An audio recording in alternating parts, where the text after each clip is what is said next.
Now it's time to add a sink. Go to the catalog and select Cabinets and Shelves.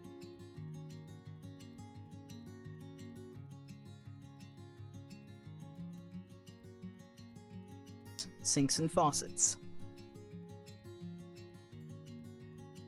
Use the filters to explore the options, choose a sink and faucet, and drag them onto the countertop.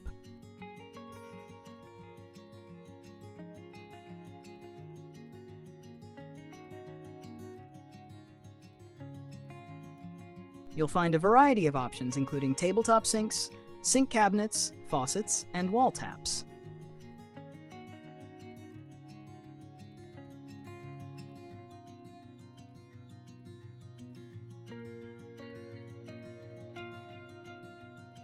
Another way to add a sink is to apply the Sink Cabinet filter in the Kitchen Base Cabinets catalog section. Here, you'll find built-in options for the kitchen configurator.